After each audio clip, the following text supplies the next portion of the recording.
आइए सुनते हैं कहानी। ये महज इत्तेफाक था कि उस शाम में ऑफिस से जल्दी घर आ गया था, वरना मेघा का वो रूप देख ही नहीं पाता। सजी संवरी किसी कहानी की नायिका जैसी मेरी पत्नी, जैसे अचानक उम्र कई साल पीछे लौट गई हो। हमारी शादी को 12 साल हो चुके थे और जिंदगी अपने ढर्रे पर चली जा रही थी।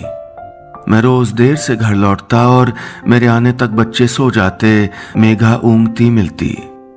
रूटीन बातों के बीच में कपड़े बदलता, फिर वो खाना गर्म करके परोसती। उबासी रोकते हुए हम कैसे बोलने की रस्म अदायगी करते जाते। आज मेरी नहीं आई, कल पीटीएम है बच्चों की, वो कहती। मैं फोन पे मैसेजेस देखता जाता। तुम चली जाना स्कूल, वैसे पढ़ाई तो अच्छी चल रही ना उनकी। साथ खाना खाते हुए वो टीवी पर चैनल बदलती।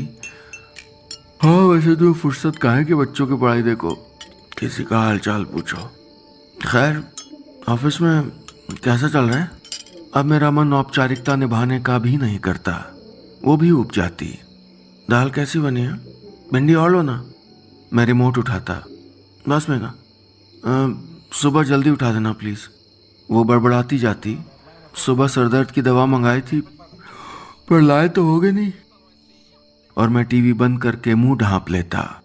इस तरह हमारे आपसी शिकवे शर्मिंदगी में बदलते, शर्मिंदगी खींच में, और वो खींच जिंदगी में उतरती चली आती। लेकिन उस शाम जब मैं इत्तेफाकन जल्दी घर आ गया था, सब बदला बदला सा दिखा।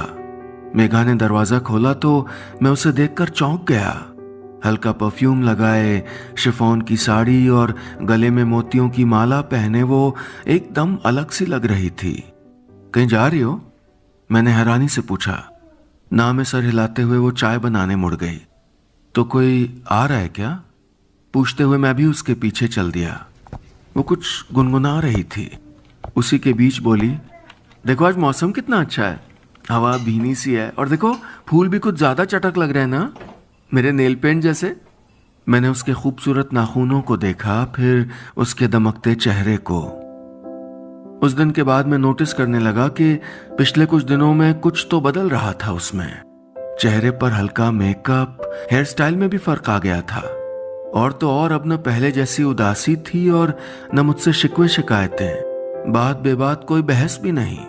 मैं उस पर और उसमें आए इन बदलावों पर पहली बार इतना गौर कर रहा था। एक रोज मैं फिर वक्त से घर पहुंचा। उसने आसमानी दुपट्टा लहराते हुए दरवाजा खोला और तेवर वही, एकदम बेफिक्र। अंदर उठती बेचैनी को दबाते हुए मैंने पूछा, क्या हुआ? कुछ मंगाना है क्या मेघा? मेरे सवाल पर उसने मुझको न उलाहने दिए, न सामान की लिस्ट पकड़ाई। उसने गमलों पर मंडराती एक तितली को पकड़कर मेरी हथेली पर आहिस्ता से बिठा दिया। कितने प्यारे रंग है ना इसके, ऐसे कुछ रंग लेते आना। वो मुस्कुराई तो मेरे अंदर शक कुलबुलाने लगा। कहीं कोई तो था जो उसके बदलाव की वजह था। जब जब वक्त से पहले पहुंचा उसे इसी मूड में देखा। मैंने दिमाग के घोड़े दौड़ाए, ऑफिस से जल्दी आकर अड़ोस पड़ोस में ताक झांक की, पर कुछ पता नहीं चला।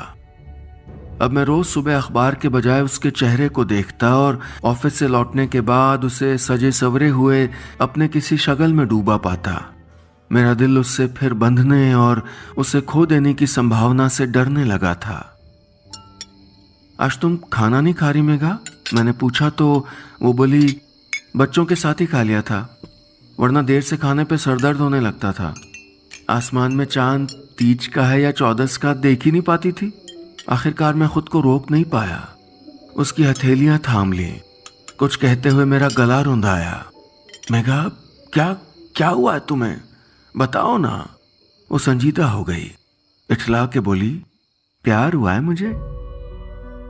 मैं धक रह गया। मेरा डर सही निकला। हलक में अटक गई उसकी कही बात।